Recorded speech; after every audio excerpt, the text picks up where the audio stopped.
Maka menangislah Yesus. Saya sengaja menutupi bagian lain dari teks ini agar saudara bisa menemukan sendiri di dalam Injil Yohanes. Ketika itu Yesus berada di sekitar kubur sahabatnya bernama Lazarus. Lazarus sudah meninggal beberapa hari sebelumnya. Dan ketika Yesus berada di sekitar kubur tersebut, ia melihat juga suasana duka yang muncul di antara saudara-saudara Lazarus yang lain. Beberapa saat kemudian Yesus memanggil keluar Lazarus dari dalam kubur. Kisah ini sudah dikenal oleh kalangan Katolik dan Kristen.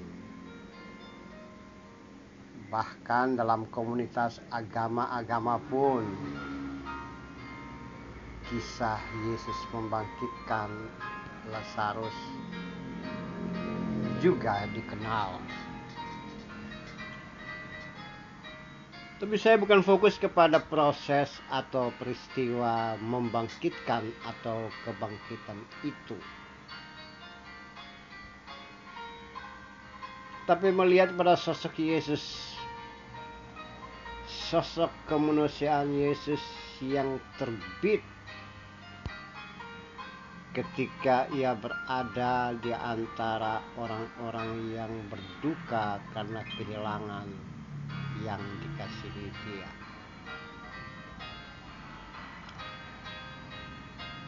Sosok kemanusiaan Yesus yang juga menunjukkan keterpihakan kepada mereka yang berduka, mereka yang dalam kesedihan, mereka yang dalam keterhilangan. Ya,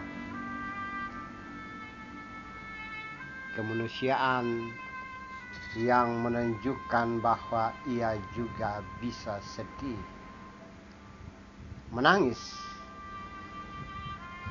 mengeluarkan air mata. Saudara-saudara, dalam kemanusiaan, tangisan, menangis bisa muncul pada diri siapa saja. Menangis karena sukacita, gembira, senang, atau menangis juga karena rintihan, ratapan, dan ungkapan emosi diri yang tidak bisa tertahan, yang keluar dari dalam diri bukan orasi dan narasi yang jelas dan terbentuk dalam rangkaian kata yang dimengerti, tapi justru yang keluar adalah suara tangisan. Entah bentuknya seperti apa, tidak bisa tertulis dengan kata-kata atau tidak bisa dideskripsikan kata-kata suara tangisan tersebut. Menangis juga bisa muncul karena ungkapan keterpihakan kepada mereka yang menderita, yang sengsara, sehingga kesedihan dan air mata itu keluar sebagai bentuk ada ungkapan emosi dari dalam diri, bahwa yang menangis itu menunjukkan empati, simpati jiwa kepada mereka yang sedih, mereka yang mengalami derita, penderitaan, kehilangan, dan juga mereka yang mengalami hal-hal yang betul-betul tidak bisa diungkapkan dengan bahasa kata selain dengan bahasa air mata. Itulah yang terjadi dalam hidup dan kehidupan kekinian kita. Saudaraku, beberapa hari yang lalu ada video yang beredar di antara komunitas masyarakat Indonesia tentang sosok pemimpin yang tiba-tiba mengeluarkan air mata kesedihan ketika ia berdiri di atas tanah yang berlumpur.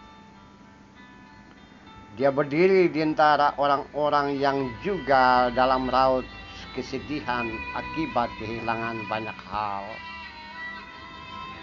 Ya, sang pemimpin mengeluarkan air mata sebagai tanda keterpihakan kepada mereka yang menderita, mereka yang menjadi korban bencana di daerah yang terpencil di Nusa Tenggara Timur.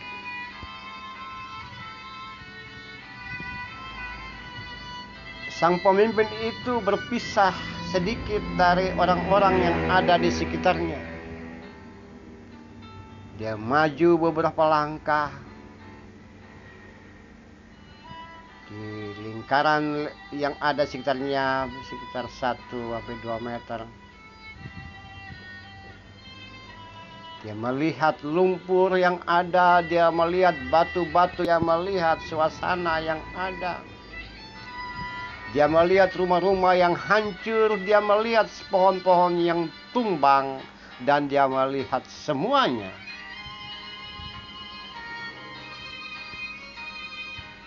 Ia bukan superstar.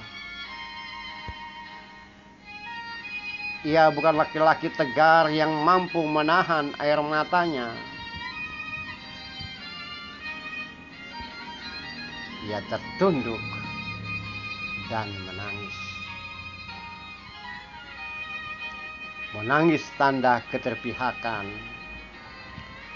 Menangis tanda sebagai manusia lemah, bahwa sebagai pemimpin ia tidak bisa menghalangi bencana itu datang menimpa rakyat.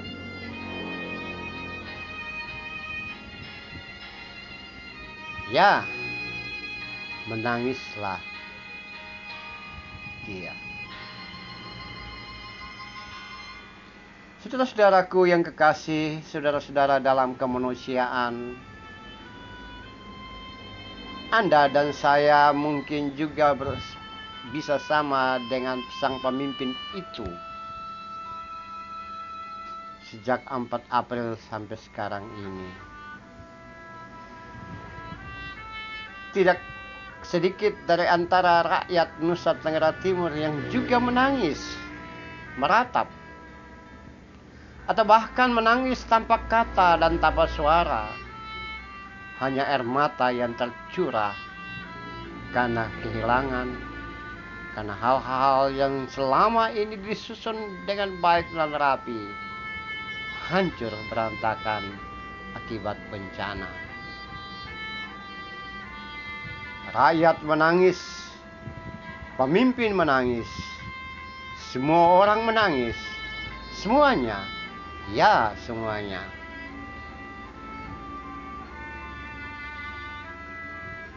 Lalu,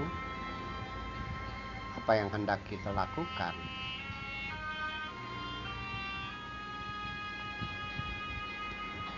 Solusinya cuma satu. Penghiburan yang abadi itu bisa terjadi dalam hidup dan kehidupan kita. Hidup dan kehidupan saya. Sang pemimpin itu menangis tanda keterpihakan. Kita pun menangis tanda keterpihakan. Namun semuanya dibungkus di dalam hiburan, dukungan, kokoh, kuat. Saudara dan saya punya Tuhan yang menghibur, yang menolong. Saudara dan saya punya Allah yang luar biasa, Allah yang saudara dan saya kenal. Dan biarlah Tuhan itu, Allah yang Anda dan saya sembah itu, berkarya dalam hidup dan kehidupan banyak orang, dan juga diri kita, sehingga air mata kita tidak tertumpah sia-sia. Rintihan dan ratapan akan berubah menjadi senyum dan tawa ketika kita bangkit dari kesedihan dan menyongsong hal baru yang bukan saja datang dari Tuhan, tapi dari orang-orang yang ada di sekitar kita. Yesus menangis. Sang pemimpin yang bernama Jokowi itu juga menangis. Anda dan saya menangis. Semuanya. Mari kita rubah tangisan itu menjadi tawa, sukacita, senyum, dan gembira. Tidak selamanya tangisan itu berlangsung. Tidak selamanya kesedihan itu berlangsung dan abadi. Tidak selamanya kehilangan duka itu terus merangkul kita. Tapi ia akan berubah dan berubah dan berubah, karena kita punya Tuhan yang merubah segala sesuatu itu menjadi lebih baik. Amin.